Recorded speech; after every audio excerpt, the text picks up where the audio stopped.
こんにちは、ポリフォニーの田上です。この動画は JKT48 の魅力を紹介するパート3になってます。パート1とパート2もね、歴史の方を紹介している動画がありますので、ぜひそちらも見ていただけたらなというふうに思ってます。はい、このパート3の方では今注目のメンバーの紹介をさせていただきますので、ぜひ見ていただけたらなと思います。で、その前になんですけど、このシリーズの最初の動画にね、たくさんコメントをいただきました。いつも本当に楽しく読ませていただいてます。ありがとうございます。で、そのいただいたコメントの中から少し紹介させていただこうかなと思います。まず1つ目のコメントです。私は2番目の動画を待ってますというふうにコメントいただきました。ありがとうございます。JKT48 は本当に素晴らしく、カフェ、レストラン、観光地などで JKT48 の曲がたくさん流れています。道路沿いには JKT48 の広告写真がたくさんあります。ね、街中にたくさん溢れてるという感じなんですね。JKT48 が新しい世代のオーディションを開催すると、多くの母親が子どもたちを JKT に入れたがっています。有名なアーティストたちも JKT48 のオーディションに参加しています。結構もう憧れの対象なんでしょうね。私の好きなモーニング娘。もこうオーディションを受けたっていうことで、なんていうか有名な方とかも結構いてますね。柏木由紀さんとかも受けたりとか、木下ゆきなさんとかも受けたって有名ですけど、そんな感じでみんなこう受けたいっていうふうに思うようなオーディションになってるんでしょうね。ビデオコールや M&G のイベントチケットはわずか4分で完売しました。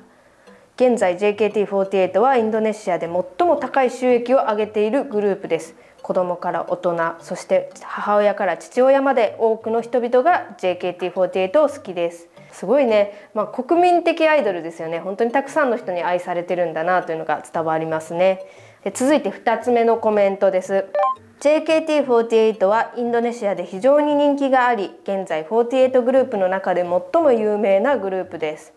ね、私もこうやって調べて動画に出すまではあまり知らなかったんですけど、こんなに人気っていうことがね、この歴史を見ていく中でもすごく私も実感しました。2023年にはインドネシアのさまざまな都市でツアーを開催し、そのツアーは非常に混雑しています。ツアーは無料でモールで開催され、人々が押し寄せて観覧しています。モールが満員になったため、モールが封鎖されることもありました。ね、YouTube でね、モールのライブの様子とか見れるんですけど、本当にね、めっちゃ怖いぐらい人が集まってますよね。事故が起きないかと心配になるぐらいですね。私もね、もう今はない会場なんですけど、千里中央にある千里セルシーという会場が昔あったんですね。そこでこの JKT にもいた中川遥さんがいるチームなんですけど、渡り廊下走りたいっていうバレンタインデーキスを出したののリリースイベントがあったんですけども、ジャンプしてやっと見れるぐらい、もう本当にもうすごい人だったんですよね。大人気のメンバーがモールでもうやると、やっぱりちょっと見たいっていうようなファンじゃない層、なんていうか少し興味があるみたいな層も来るんで、もうすごいことになりますよね。 JKT もそれぐらい、多分一般の方も少し見てみたいなって思えるぐらいの人気があるアイドルなんじゃないかなと、なんとなく予想しました。 JKT48 のコンサートチケットは2から10分で完売することがよくあります。ミート&グリートのチケットも秒で完売することがあり、多くのファンがチケットを手に入れられなかったためにイライラしていました。ね、これね、本当に人気が出るとどんどん見に行けなくなるっていうのはちょっとね、もともとずっと応援してきてから人からすると少し寂しさもある部分ですよね。人気があるっていうのは嬉しいんですけど、気軽にね会えなくなってしまうっていうこととか、ちょっと距離をね遠く感じてしまう方もねやっぱりいると思います。 JKT48 2023年は114のイベントに招待されて、すごい数ですね。多くの大手ブランドが JKT48 のブランドアンバサダーになりました。もうイベントの数がすごいですね。114回も出てるって、もうね、だって普通に考えて365日1年である中での114なんで、もうほとんど休みないんじゃないかなと思いますね。ちょっと心配になりますね。インドネシアはあとフェスが多いんですね。もう映像もたくさん見させてもらいましたけど、ね、主要なフェスには大体出演してるっていう感じなんですかね。私もちょっと行ってみたいような気もしますね。インドネシアの学校の子どもたちからも JKT48 は非常に尊敬されており、 JKT48 のメンバーになりたいと思っている子どもたちがたくさんいます。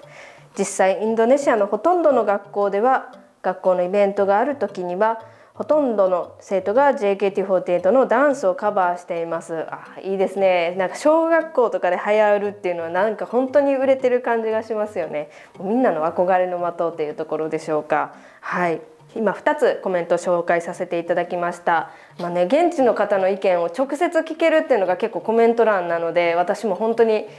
興味深く見させてもらってます。この他にもねたくさんコメントいただいておりました。本当にありがとうございました。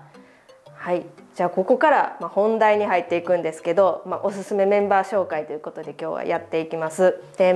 これからJKT48 を推していきたいという方向けにですね、この人を注目したらいいんじゃないかっていうような今注目されているメンバーを何人か紹介していけたらなというふうに思いますので、ぜひご覧ください。まず1人目ですが、シャニさんですね。はい、キャプテンのシャニさんですね。で選抜総選挙では2回もね女王になってる、1位になられたということで、もう JKT の今の代表するメンバーというふうに言えるかなというふうに思います。で個性派揃いの JKT の中ではおとなしくて割と優等生という珍しいタイプかなというふうに思います。背も高くて、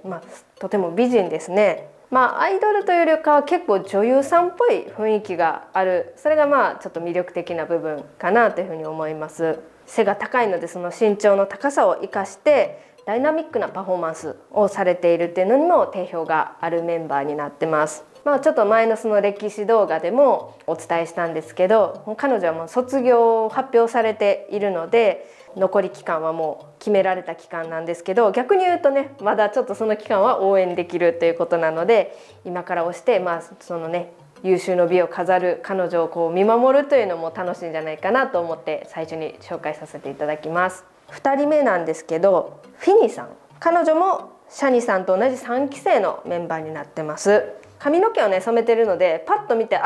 彼女だなというふうにすぐに分かっていただけるかなと思います。このフィニさんに関してもダンスがすごく得意なメンバーになっておりまして、明るい元気な性格です。私とかは日本人なので現地の言葉がわからないんですけど、でもなんていうかリアクションとかがすごく明るく元気なので、それだけでなんか元気なところが伝わってくるのがすごく魅力的だなというふうに思いますね。楽しくなれるようなメンバーだと思います。あとはね楽しめるポイントとして、彼女のファッションですね。でフライングハイではメンバーとしての出演もしたんですけど、実はスタイリストも担当されていたということですごく多彩ですよね。いろんなメンバーはこの服が似合うんじゃないかということでスタイリングをされていたということですね。あとはラップも得意ということでいいですね。ラップファッションもそうですしラップもそうですしダンスもできるというすごく多彩なメンバーになっています。続いて、G さんですね。彼女は第7世代のメンバーということで、今運営から推されているメンバーのエース候補になってます。このチャンネルもねリアクション動画を撮ってるんですけど、フライングハイね、これ結構たくさんの方に再生もいただいたんですけど、この曲で初めてのセンターを務めているのが G さんになってます。彼女のお父さんなんですけど、インドネシアではすごく有名な芸能人の方みたいです。もしかしたら今ご覧になってる方は誰々さんだよっていう名前も知ってるかもしれないんですけど、その芸能人の方、お父さんにあたる方はもうじいさんのことをすごく溺愛してるみたいですね。その娘さんであるじいさんにキスをして嫌がられるっていうような、そのねなんか愛情が伝わるような動画が YouTube とか TikTok に上がっているそうです。で自分の娘がアイドルっていうことでもう本当にね可愛いので、もう本当に自慢の娘っていう感じでしょうね。で彼女の特徴っていうアイドルっぽさ、なんか可愛らしい女性っぽさっていうのを前面に出しているというよりかは、すごくなんていうか印象としては自立した女性という印象ですね。最近は女優として主演した映画がね公開されたということで、もう JKT48 というグループの枠を超えた活躍っていうのがすごく今後増えていくのかなというふうに思います。続きましてフレアさんという方ですね。この方も今紹介した G さんと同じ第7世代の方なんですけど、フフレアさんは今 JKT で一番人気あるんじゃないかなというふうに言われているメンバーです。でコロナ明けからねすごく急激に人気がこう上がっていったということで、特にね運営から推されているメンバーというような印象もあんまりなかったみたいなんですけど、推測になるんですけど、JKT48 はね今どんどん人気になっていってすごくめちゃくちゃ国民的アイドルになってるんですけど、そうやって人気がこう上昇していく中で、誰かがなんか可愛いメンバー一人いるぞというふうに発見して、それがなんか SNS で広がったりっていうような感じではないのかなというふうに思います。日本ではね橋本環奈さんがそんな感じですごく人気になりましたね。奇跡の一枚っていうのが SNS に載って、それで急激に広がって、もう今とはなってはもう女優さんとしてドラマもバンバンバラエティもバンバン出られてますけど、そんな感じで最近は SNS 通じて見つけられるみたいなことがあるのも面白いですよね。で最近はねずっと総選挙してないんですけど、今したらもしかしたら彼女が1位になるかもなっていうぐらい今人気のメンバーです。で、彼女の特徴としては、G さんとはちょっとタイプとしては真逆のイメージで、可愛らしくて、アイドルらしいような印象です。アイドルに対するリスペクトであったりとか、アイドル愛にあふれてますね。でアイドルであることを本当に全力で楽しんでるっていうのが伝わってくるようなアイドルで、パフォーマンスも本当にもう全然気を抜かずいつも全力っていうようなイメージです。そんなところが本当に応援したくなるっていう感じですね。ちょっと私の印象ですけど、 NMB48 に山本彩さんと渡辺美幸さんというメンバーがいたんですね。これはちょっと本当にイメージとしてすごくボーイッシュなメンバーと可愛らしいアイドルっぽいメンバーって2人すごく人気だったんですけど、イメージとしては私はそんな感じを受けました。はい、続きましてメンバーはフィオニーさんという方です。この方は8期生の方ですね。イメージとしてはお嬢様っていう感じのメンバーでして、目の下にほくろがあるのがチャームポイントになってます。彼女にはね日本人の血が少し入っているということで、日本語もね少し話せるそうです。で彼女はもともと JKT48 のファンで、本当は5期生のオーディションを受けるつもりだったそうなんですけど、その時はね家族の反対もあって諦めたそうなんです。でその後日本に移住するような計画もあったようなんですけど、そちらは手続きの問題があってインドネシアに戻られたということなんですけど、でそのおかげでね満を持して、彼女は JKT48 のメンバーになることができたということなんですけど、ちょっと面白いエピソードなんですけど、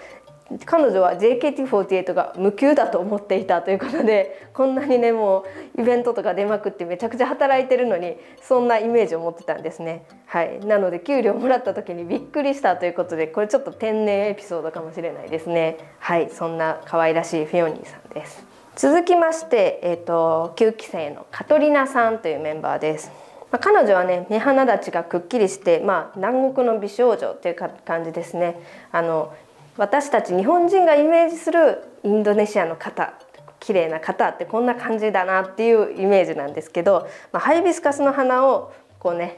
う乗せると似合いそうだなって、もう勝手な日本人のイメージですけど、そんな感じの女性です。で彼女のねお姉さんも元 JKT のメンバーなんですね。で総選挙では7位にも入ったことのある人気のメンバーがお姉さんだったんですけど、その後そのお姉さんの方はいろいろありまして、現在は日本人の方とご結婚されたということで、今日本の方で暮らしていますお姉さんはね。はい、でカトリナさんは9期で合格したんですけど、以前にも7期と8期のオーディションも受けていて2度落選しているということで、チャレンジでやっと入れたという形ですね。3度目の挑戦でやっと JKT48 になれたという、ちょっと苦労人な一面もある方です。続いて、同じく9期メンバーのマーシャさんを紹介します。彼女はねアニメ好きですね。鬼滅の刃とか呪術廻戦とか、これ本当に日本ですごく有名な漫画で、あと今アニメにもなってますけど、そういったものが好きでコスプレをされてる写真もあるということで、すごく日本の文化を好んでくださってるんですね。でゲームも得意で JKT48 が主演している e スポーツのチームにも参加されています。ですごくねオタクな一面がある方ですね。おしべとめしべと夜の蝶々っていう、AKB48 の歌を JKT がカバーしてるパフォーマンスビデオがあるんですけど、この動画に関しては表現がかなり際どいですよね。歌詞もちょっとなんていうかセクシーな感じの歌詞なんですけど、インドネシアでそのミュージックビデオが物議を醸したんですけど、そのパフォーマンスビデオのセンターを務めたのがマーシャさんだったということですね。でこの曲はメンバーとなんかキスを連想させるような演出があるんですけど、コンサートでねこの曲が披露された時にその場面になるとねすごく歓声が上がるんですよね。それがねちょっと楽しいですね。 YouTube でね見つかると思うのでぜひ見てもらえたらなというふうに思います。続きまして、グリーセルさんというメンバーですね。この方は11期生のメンバーです。先日行われた12周年の記念コンサートで研修生から正規メンバーに昇格した2人のメンバーの中の1人ということですね。彼女の世代である11期は本当に逸材揃いっていうふうに言われておりまして、その中でもね彼女はちょっと頭が一つ抜けたような逸材っていう感じになっていて、もともと女優さんをされていてグループに入った当初から注目されていたメンバーだった方です。で女優をしていたっていうこともあってすごく美しい見た目も容姿もすごく目を引くものになってます。彼女についてはちょっと面白いエピソードがあるんですけど、研修生で作られた初めてのミュージックビデオを研修生のメンバーがリアクションするっていう公式の動画があるんですけど、そこで他のメンバーがはしゃいだりする中で彼女はじーっと画面を見つめてで涙を流されていたということで、彼女はね単に容姿がすごく美しいというだけじゃなくて、なんか芯があるというか秘めたまっすぐな思いっていうのがなんとなく伝わってくるところが魅力的かなと思います。すごく真面目な部分も感じますよね。すごく素敵だなというふうに思います。続きましてフリッツィさんで、これ12期生の方ですね。12期生は去年の11月の18日約2ヶ月前にお披露目されたばっかりなんですね。なので先日加入されたばっかりのメンバーになってます。先日行われた記念コンサートで初めてパフォーマンスをしたんですね。彼女はね元マジシャンというちょっと経歴が面白いですよね。子供の頃から何回もテレビにも出られておりまして、1年前にもインドネシアズ・ゴット・タレントというオーディション番組にも出場したことがあったりとか、インドネシアではねもともとこの JKT に入る前から結構有名だったと思います。なので入るってことになってすごくオタクの中でも話題になった方ですね。すごく可愛らしい子なので、これからどんどん人気になっていくんじゃないかなというふうに思います。続きましてもう一人12期生の方からナイラさんを、なんで紹介するかというと、彼女はねインドネシアと日本のハーフということですね。彼女は日本でキッズモデルもやってて、そこではすごく実績もあったみたいです。で彼女の話してる姿を見た感じなんですけど、インドネシア語がまだあんまり話せないのかなという感じです。でそんな状態でねインドネシアに行ってアイドルの活動をするってねすごく大丈夫なんかなという感じもありますが、中川遥さんも日本人で急にJKT に入るってなってインドネシア行って、今ねすごくインドネシアでもね有名になられたんですけど、JKT でも活躍して、その後卒業してからもすごく有名人ですけど、そんな大活躍があったので、もしかしたらそういった中川遥さんの活躍を見て自分もチャレンジしてみようと思ったのかもしれないですね。はい、同じ日本人としてぜひ頑張ってほしいなというふうに応援をしているメンバーになってます。そんな感じで、JKT48 のメンバー簡単なんですけど紹介させていただきました。ここでねちょっと紹介しきれなかった方がたくさんいるのでそれがちょっと残念なんですが、他にもねすごく魅力的なメンバーたくさんいますね。このメンバーなんで紹介してくれへんねんっていうようなねコメントとかもぜひぜひいただけたらなというふうに思います。このメンバー素敵だよって私がね紹介した以外の方で素敵なメンバーがいたらぜひコメント欄で教えてもらえたらとっても嬉しいなというふうに思います。で、今後の JKT48 について少し予測をしてみたんですけど、もうすぐシャニさんがね卒業されるということで、今後ね誰が引っ張っていくんだろうというふうに思うんですけど、G さんとフレアさんが2トップとして JKT を引っ張っていくんじゃないかなとなんとなく予想をしています。で今年ね行われる予定の5年ぶりの総選挙、今の情勢だと、この2人がセンター争いするんじゃないかなというふうになんとなく思ってます。で、もう少し先の2、3年後のことを考えると、さっき紹介したようなグリーセルさんとかフリツィさん、この辺りがセンターを争ってるのかなというふうな感じもしますね。でももしかしたらね、今ほとんど誰からも注目されてないようなメンバーが急に票を伸ばしてセンターに近づいていくっていうこともねあるのがやっぱり総選挙の面白さですよね。日本の AKB の総選挙でも今までそんなに知名度もなかった荻野由香さんという方が急に中間で1位になってすごいびっくりさせたっていうことがありましたね。その方はその次の総選挙もすごくいい順位を取られてましたが、総選挙はそういうマジックがあるからファンの方がね頑張って応援することでその人を人気を押し上げていけるっていう面白さがありますよね。はい、だからそういうびっくりの番狂わせにもちょっと期待がかかります。もしねこの動画を見て JKT にちょっと興味持ったなっていう人がいたら、今のこのメンバーの動画とかを見たりして少し応援とかしてくれたら嬉しいなというふうに思います。はい、じゃあこの動画はこれで終わります。ありがとうございました。